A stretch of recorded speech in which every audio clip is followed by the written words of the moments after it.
Chicago, New York ou encore Los Angeles. Suite à la mort à Minneapolis de George Floyd, un Afro-Américain de 46 ans, plaqué au sol et asphyxié par un policier blanc lors d'une interpellation, la vague de contestation dans le pays ne connaît pas de répit. Le décès brutal de cet homme est devenu le nouveau symbole du fléau des violences policières racistes récurrentes aux États-Unis, où les Afro-Américains ont 2,5 fois plus de chances que les Blancs d'être tués par les forces de l'ordre. En solidarité, des rassemblements ont eu lieu dans les 4 coins de la Suisse. Dans une autre mesure par rapport aux États-Unis, la question des violences policières suscite aussi le débat dans le pays.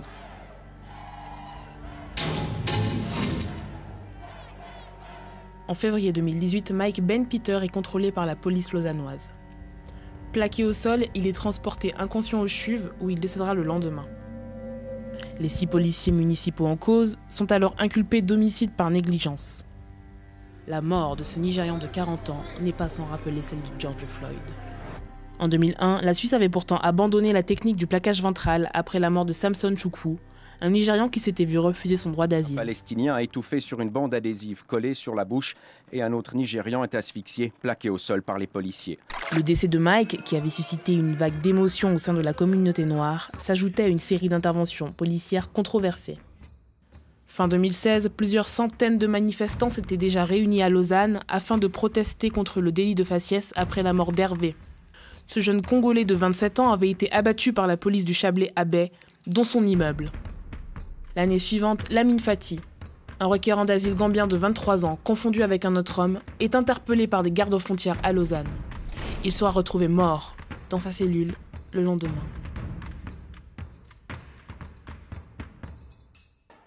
Des cas dramatiques dont la plupart sont toujours sous le coup d'enquête judiciaire, mais qui interrogent sur l'existence d'un profilage racial en Suisse. Le profilage racial dans nos polices existe, il est latent, il est actif suivant les corporations, suivant les brigades. Si vous avez l'occasion d'accompagner des patrouilles la nuit et que vous êtes témoin des échanges qui ont lieu dans les véhicules, dans les vestiaires, etc., vous serez choqué, probablement autant que je l'ai été, d'entendre effectivement des injures, des violences verbales récurrentes à l'encontre des populations vulnérables ou d'autres provenances culturelles. Un profilage racial pointé du doigt dans le documentaire No Apologies. On y découvre le quotidien de plusieurs migrants noirs à Lausanne et le racisme dont ils sont victimes. One day, I have a control. There's 2 police officers. They ask me where is drug. I say, no, me, I don't sell drug. He say, you lie. All African, they are drug dealers, except Obama and Nelson Mandela in South Africa. I say no. They think that all blacks selling drugs. They don't know. Some blacks are here. Those people, they are very good people. L'association À qui le tour dénonce depuis 4 ans le racisme à l'œuvre dans le pays et les violences policières dont sont parfois victimes des minorités. Moi, je suis né en Suisse. Du coup, j'ai été confronté tôt au rapport avec la police, en fait. Depuis petit, en plus, j'ai grandi dans un quartier populaire qui est à Fribourg, le Schönberg.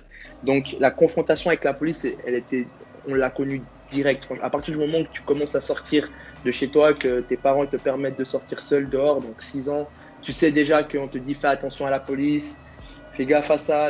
On te sensibilise déjà au comportement que tu dois avoir avec la police parce que on veut pas qu'il t'arrive quelque chose. Enfin, il y a une augmentation réelle de la violence policière. C'est un peu dur aussi de le traduire par des chiffres parce qu'il n'y a pas de statistiques ethniques en Suisse, donc c'est un peu compliqué. Et la police aussi donne peu de rapports par rapport à ça.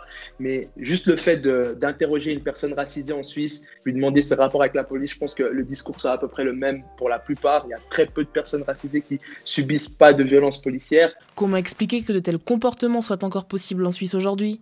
La première cause qui est l'isolement. Les institutions de police sont trop peu transparentes, très hiérarchisées, avec une très forte chaîne de services, d'ordre de service.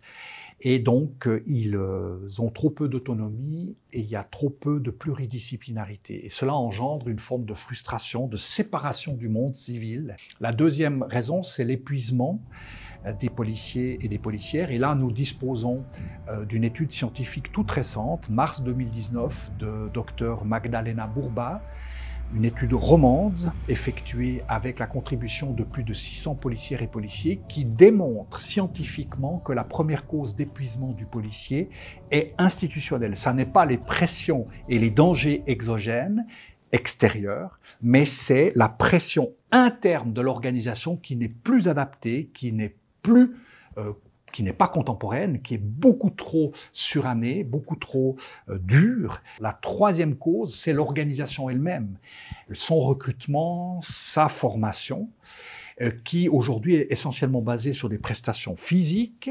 Alors il n'y a pas que ça, et on me rétorque tout le temps, oui mais il y a beaucoup de psychologie, etc. Oui, n'empêche qu'il y a une prédominance physique, virile, machiste, qui est toujours en cours. Depuis 1994, la Convention internationale sur l'élimination de toutes les formes de discrimination raciale est pourtant en vigueur dans le pays.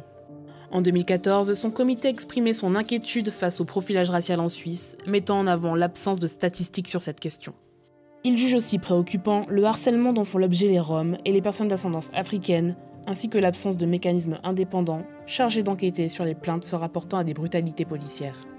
En 2017, le Conseil des droits de l'homme de l'ONU avait également recommandé à la Suisse la mise en œuvre d'un mécanisme de plainte indépendant pour les victimes de violences policières. Un principe accepté par le Conseil fédéral en mars 2018. J'aimerais bien que aussi les politiciens commencent à prendre leurs responsabilités par rapport à ça, parce qu'on a souvent tendance, et l'exemple typique qui s'est passé en France avec Castaner qui directement défend la police sans preuve, etc. Et on le voit aussi souvent ici en Suisse que les politiciens ont peur de se mouiller parce qu'ils ont peur de prendre position. Et je pense qu'on a besoin de politiciens qui commencent à prendre position, qui prennent en considération que des gens souffrent et que clairement, s'ils sont ceux qui sont, donc des représentants de la population, ils doivent aussi prendre des responsabilités et de faire en sorte que toute la population, toutes les personnes résidant sur ce territoire sont traitées de manière égale et comme des citoyens à juste titre. En Suisse, les lois qui régissent l'action de la police sont cantonales. En mai 2018, la gauche lausannoise avait évoqué au niveau communal la création d'un organe indépendant pour examiner les plaintes liées à des violences policières.